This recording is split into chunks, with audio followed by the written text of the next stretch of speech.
राधे राधे, जय श्री कृष्णा। कैसे हैं आप सभी? मैं आशा करती हूँ आप सभी स्वस्थ हैं, मस्त हैं और योग अभ्यास कर रहे हैं। आज जो हम बात करेंगे नाड़ी शोधन प्राणायाम। नाड़ी शोधन प्राणायाम क्या होता है? एक्चुअली ये प्राणायाम नहीं होती है, लेकिन किसी भी प्राणायाम को करने से पहले वाली क्रिया होती है, पहले वाली स्टेप होती है। नाड़ी शोधन प्राणायाम हमारे ग्रंथों में कहा गया है कि हमारे शरीर में 72,864 नाड़ियाँ होती है।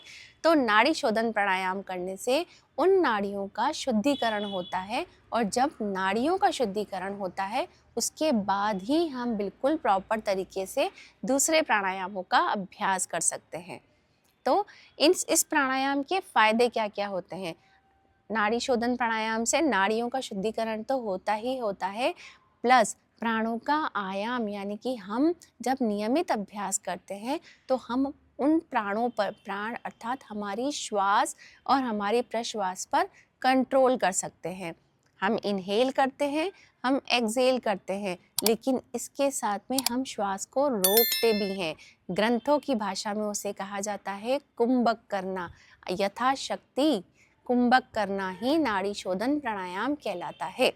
तो चलिए स्टार्ट करते हैं। सबसे पहले हम धीरे धीरे स्टेप्स को जानेंगे और उसके बाद हम आगे की बात करेंगे। तो स्टार्ट करेंगे। Start with your right nasal, यानी कि हम अपनी लेफ्ट नेज़ल को इस तरीके से प्रणव मुद्रा बना के बंद करेंगे। दूसरा हाथ चिन्ह मुद्रा या ध्यान मुद्रा। इनहेल, कुंभक यानी कि श्वास को रोकेंगे।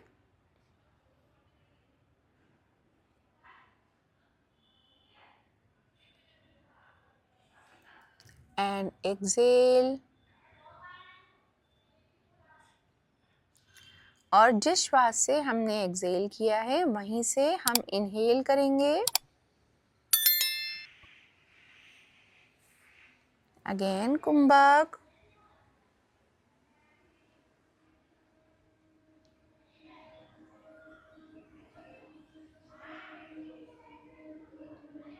And exhale.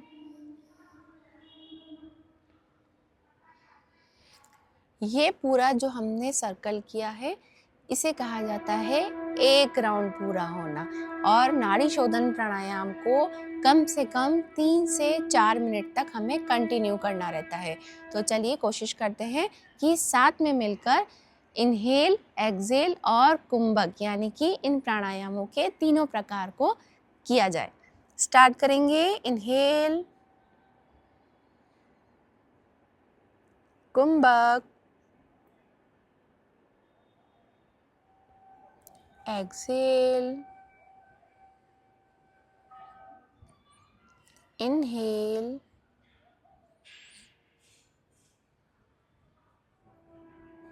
कुंभक,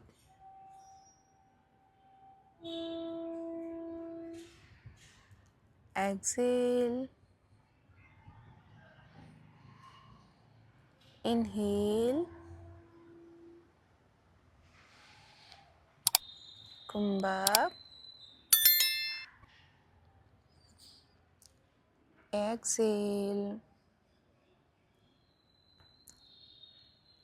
कुंभक, exhale, inhale,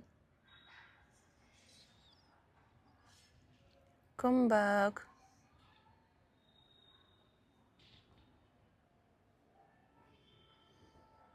exhale, inhale, kumbhak, exhale, inhale, kumbhak, exhale and relax. Relax करेंगे और अपनी ब्रीदिंग को नॉर्मल करेंगे।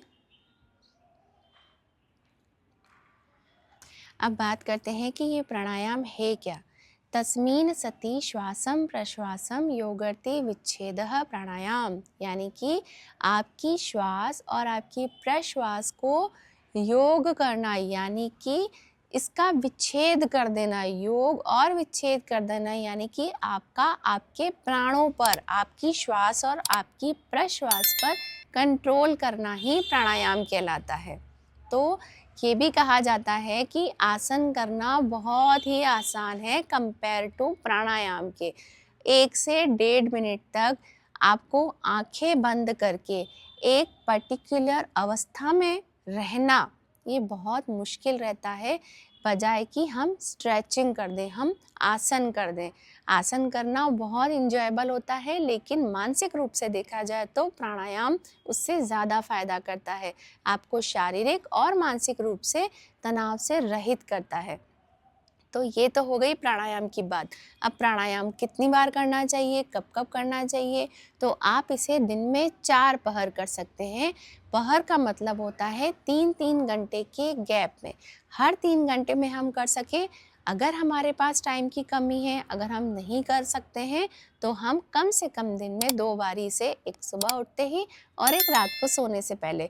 तो आप खुद फील करेंगे कि हमने हमारी श्वास पर, हमारी प्रश्वास पर कंट्रोल कर लिया है।